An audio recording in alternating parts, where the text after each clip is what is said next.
Alors, dans cette deuxième partie sur l'origine des génomes, on va voir comment le génome de la cellule œuf se met en place. Alors, je rappelle que la cellule œuf, c'est la première cellule de l'individu et qu'elle se forme suite à l'association entre le gamète mâle et le gamète femelle au moment de la fécondation.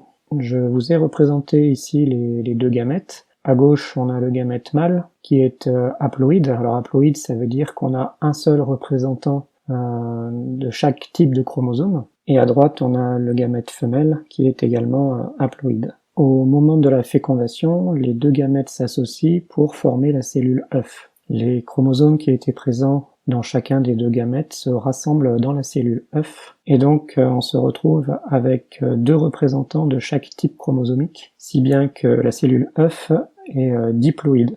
On la note 2N, contrairement aux cellules haploïdes qu'on note N. 2N, ça veut simplement dire qu'on a des paires de chromosomes. Les deux génomes qui participent à la fécondation, ils ont une origine qui est complètement indépendante. Et donc, pour un gène donné, on va avoir deux allèles qui vont être transmis et qui ne sont pas forcément les mêmes.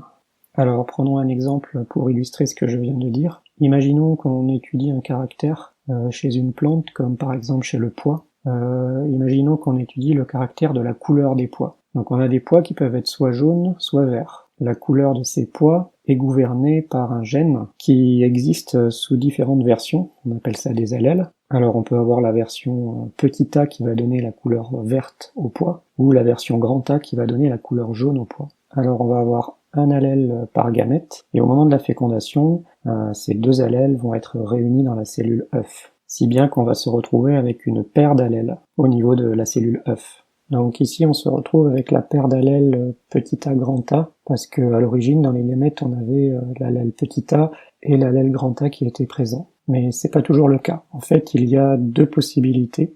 Soit on a deux allèles identiques dans les gamètes et on se retrouve dans la cellule œuf avec des paires d'allèles homogènes, grand A ou petit a, ou alors on a des allèles différents dans les deux gamètes, et donc on se retrouve avec des paires d'allèles hétérogènes, grand A, petit a, ou l'inverse, petit a, grand A, au niveau de la cellule œuf. Alors pour un gène donné, si on a deux allèles identiques dans les cellules d'un organisme, on dit que cet organisme est homozygote. Par contre, si les allèles sont différents, on dit qu'il est hétérozygote. Dans une cellule diploïde comme c'est le cas ici, chaque gène est représenté par deux allèles. Dans l'exemple qu'on a ici sous les yeux, c'est petit a, grand A, c'est ce qu'on appelle aussi le génotype.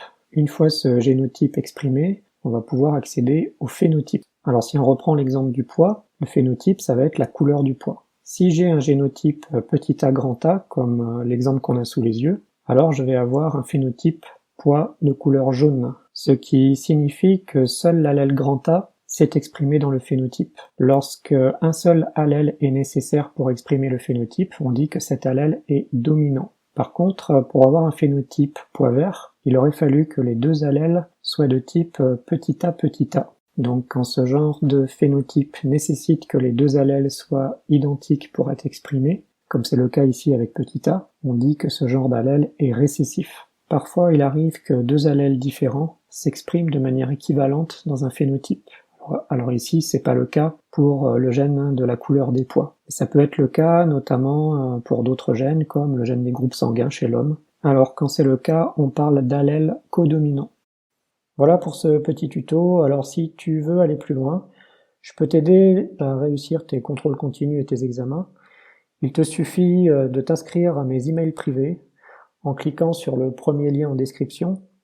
Tu recevras gratuitement des emails avec des conseils pratiques que tu ne trouveras sûrement jamais ailleurs. Dans ces emails, je vais t'aider à réviser, à t'organiser, à être plus efficace dans ton travail. Bien sûr, tu peux te désinscrire à tout moment. Donc si tu es intéressé, c'est le premier lien en description. On se retrouve très vite dans ta boîte mail. À très bientôt.